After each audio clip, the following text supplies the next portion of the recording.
Aunt Jennifer's tigers prance across a screen, bright topaz denizens of a world of green. They do not fear the men beneath the tree.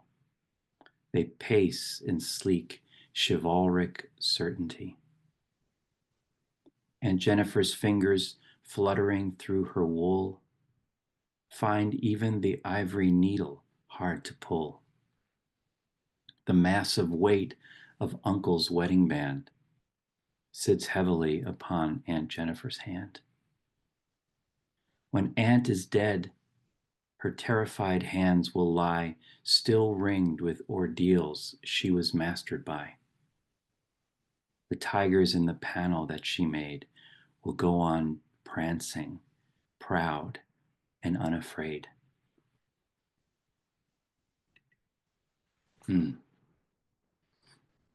Taking a comfortable seat. If you're sitting just with your feet flat and your knees at a right angle,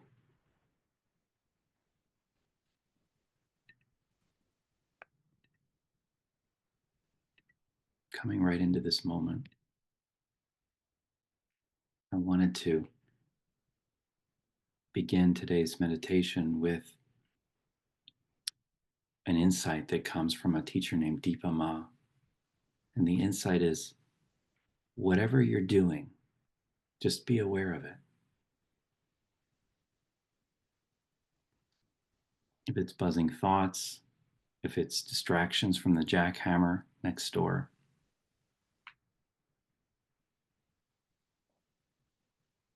emotions flooding you, worry,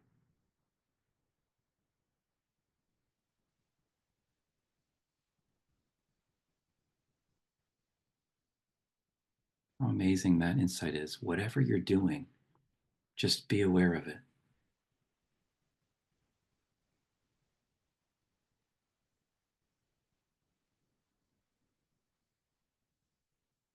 And softening the muscles of the face,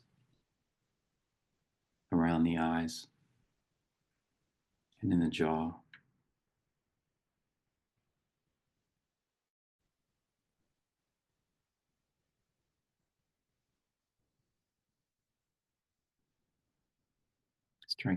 Straightening the neck as best you can, just by a millimeter.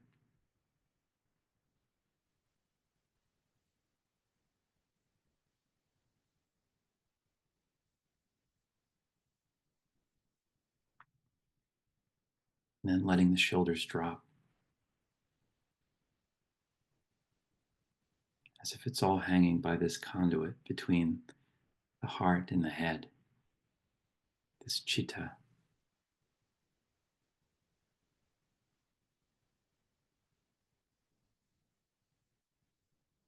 This heart mind.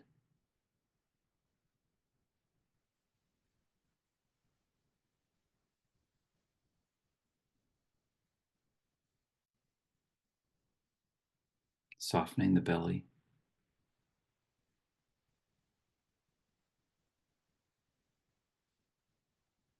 Straightening the back a little bit. Then we're in it.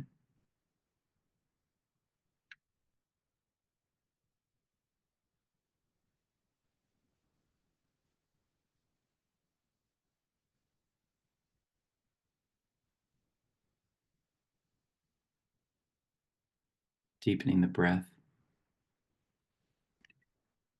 to 4 counts in. The little pause at the top. And 5 counts out.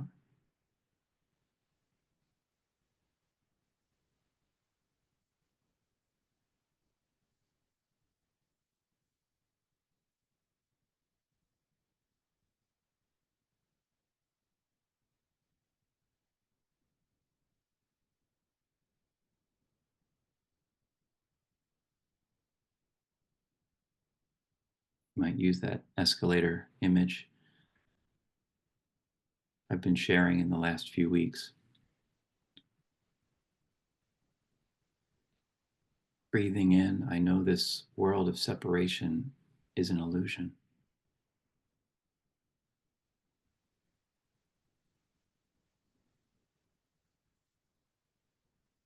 Breathing out, I choose the world to relieve its suffering however I can.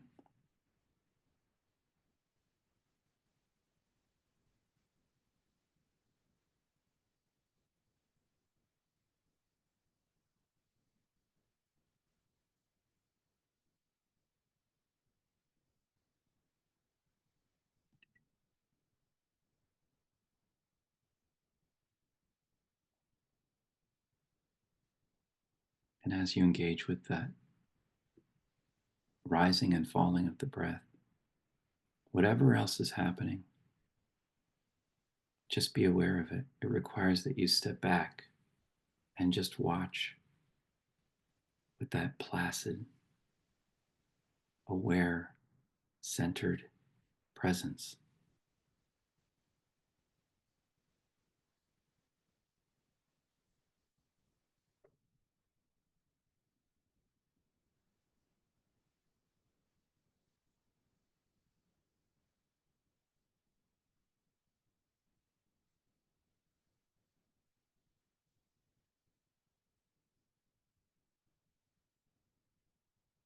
You begin to feel that spaciousness, kishanti, the allowing, the forbearance, the forgiveness when there's room.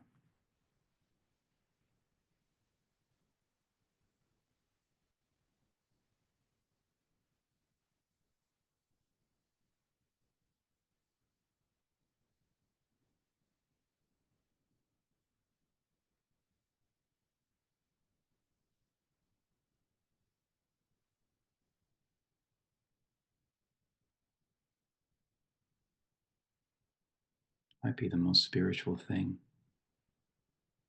Whatever you're doing, just be aware of it. Be present for it.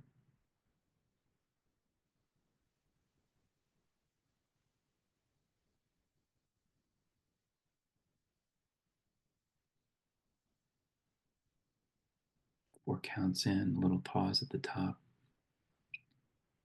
and out to the count of 5.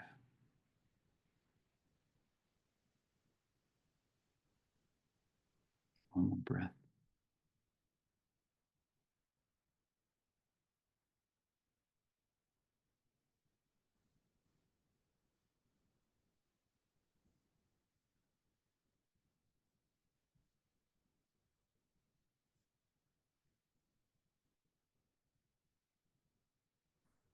Aunt Jennifer's Tigers by Adrienne Rich. Aunt Jennifer's tigers prance across a screen. Bright topaz denizens of a world of green. They do not fear the men beneath the tree. They pace in sleek chivalric certainty. Aunt Jennifer's fingers fluttering through her wool find even the ivory needle hard to pull. The massive weight of Uncle's wedding band sits heavily upon Aunt Jennifer's hand. When Aunt is dead, her terrified hands will lie, still ringed with ordeals she was mastered by. The tigers in the panel that she made will go on prancing, proud and unafraid. If you remember Charles Simich's poem last week, Stone, he mentions in the first stanza, go inside the stone, that would be my way. Let others choose the dove or gnash with the tiger's tooth. There are plenty of famous poetry tigers. First and foremost, William Blake's Tiger, Tiger, Burning Bright in the Forest of the Night. But then there's Aunt Jennifer. There's Aunt Jennifer's tiger, and she's my favorite tiger of all. I think also of the last stanza of Charles Simich, where he says, I've seen sparks fly out when two stones are rubbed together. So maybe there's a fire inside. And I only began this conversation last week, but I want to say more about that, because what he's talking about with those two stones rubbed together is the way that in poetry opposites are welcomed in and engage in a conflict that puts them in a position of what Milan Kundera calls vertiginous closeness, the vertiginous closeness of opposites, and how when that occurs, some flash opens up before our eyes. Czesław Miłosz, another poet that we've talked about, says that a poet's true vocation is contemplating being, but sometimes they're cornered by history. And we see in Miłosz and in so many other poets that this being cornered by history, this confrontation that happens in their life that takes them out of their safe castle and puts them in time, is actually their best friend. And it's in that confrontation that in their lives, the sparks fly out, the flash occurs. It happened for Miloš, it happened for Milan Kundera in Czechoslovakia. The poet is released from their castle. The tigers are released from behind their embroidery screen. Certainly it's what happened also to Adrienne Rich.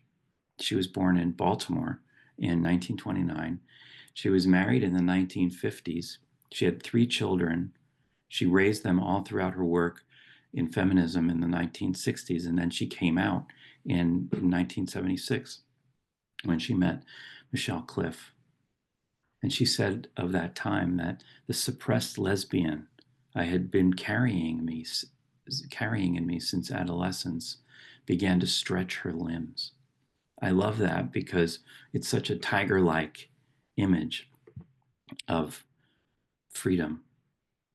And maybe it's the same tiger that she recognized in Aunt Jennifer. That's all conjecture for me. But it seems that Aunt Jennifer is certainly suppressing her tigers because she has to, living in a patriarchal society, maybe 1 or 2 generations before Adrienne Rich's.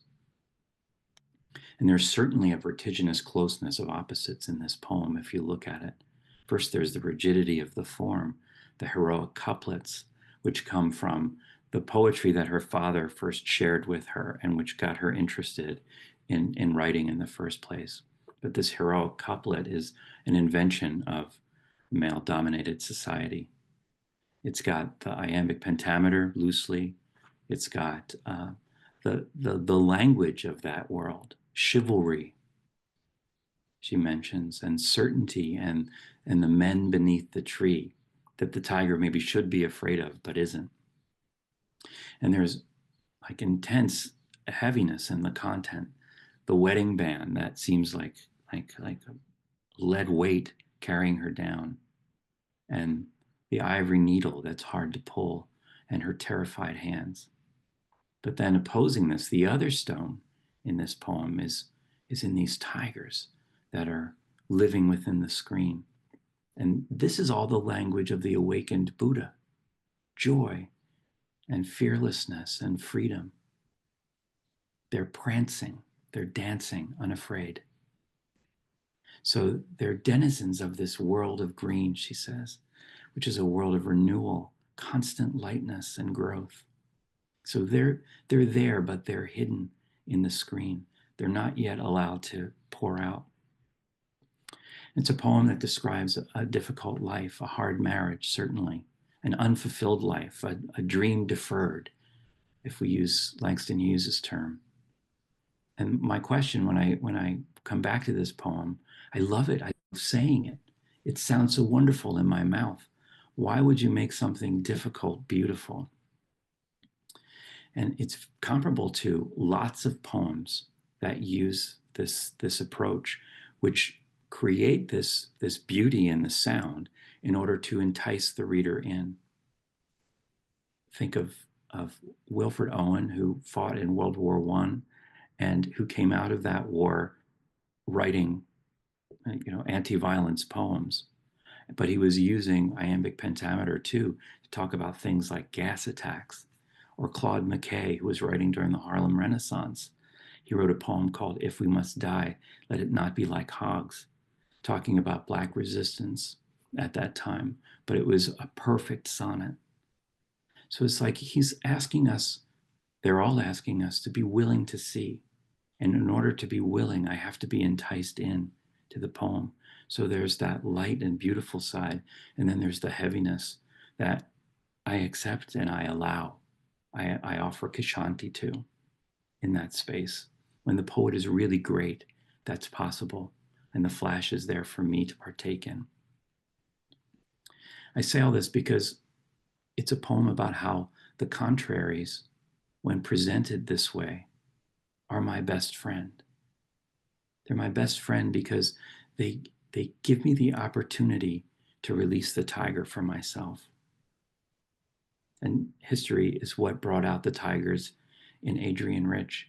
If it hadn't been for all of the constraints around her, the real Adrienne Rich may never have come forward. This is her at 21. This is her just at the moment when it was all beginning. It's so beautiful to me. Aunt Jennifer's Tigers. Aunt Jennifer's tigers prance across a screen, bright topaz denizens of a world of green. They do not fear the men beneath the tree. They pace in sleek chivalric certainty. Aunt Jennifer's fingers fluttering through her wool find even the ivory needle hard to pull. The massive weight of Uncle's wedding band sits heavily upon Aunt Jennifer's hand. When Aunt is dead, her terrified hands will lie, still ringed with ordeals she was mastered by. The tigers in the panel that she made will go on prancing, proud and unafraid. Such a wonderful image of Buddha nature. So let's get back into it. Think of an opposition that we could call a best friend.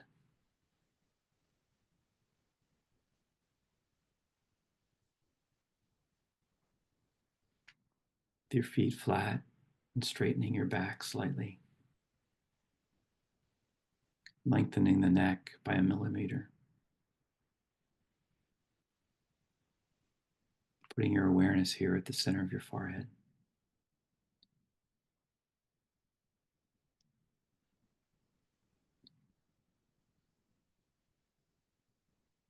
And falling back into that even breath of 4 counts in and 5 counts out.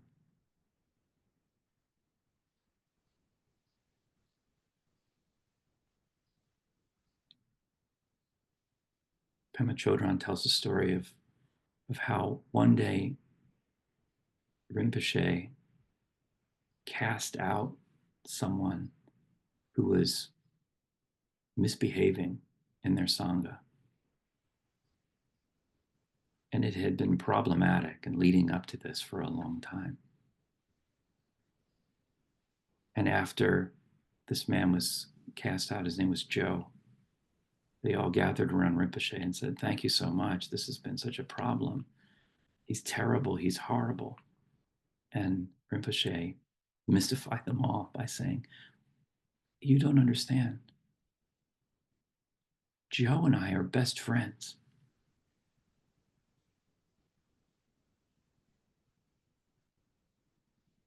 There is something that the contrary draws out of us that might have stayed behind the screen, protected.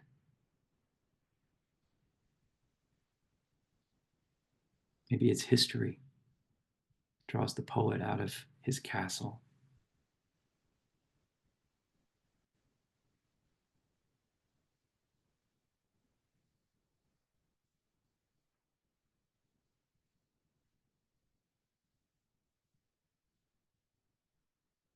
What is it?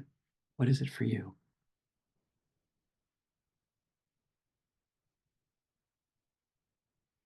What could you call an unlikely friend?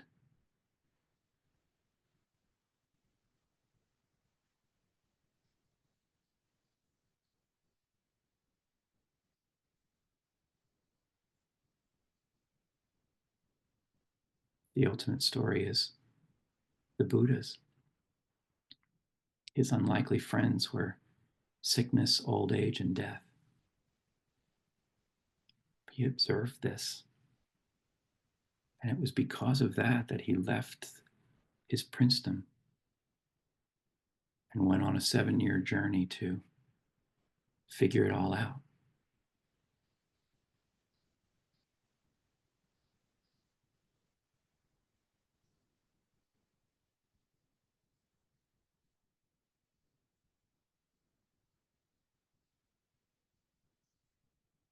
That was the second stone. That was the best friend that forced out the tiger from behind the screen.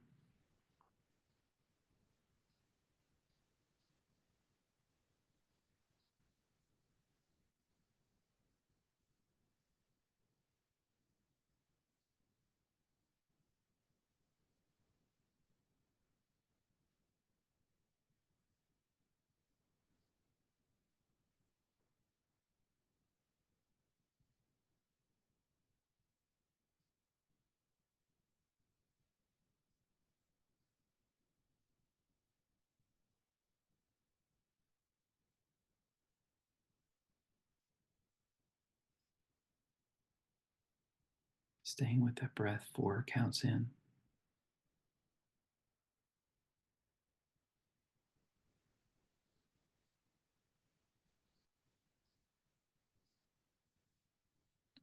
5 counts out.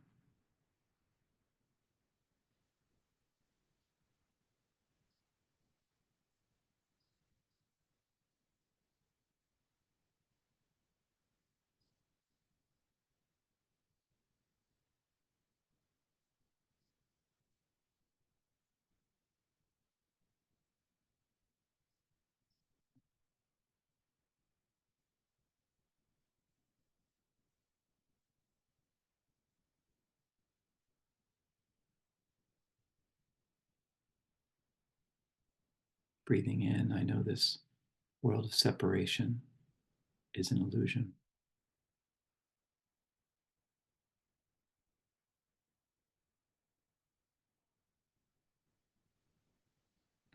Breathing out, I choose this world.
Last minutes, putting that smile in your heart, not from behind the eyes or in your face, but right in the center, and letting it reach every cell.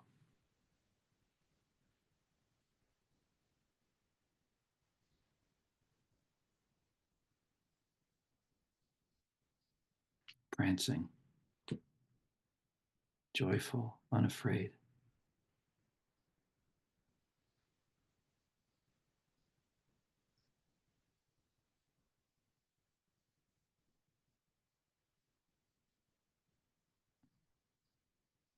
Straightening the back again, softening the shoulders.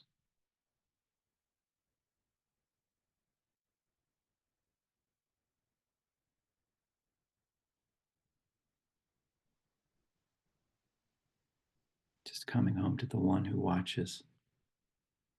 Whatever you're doing, just be aware of it.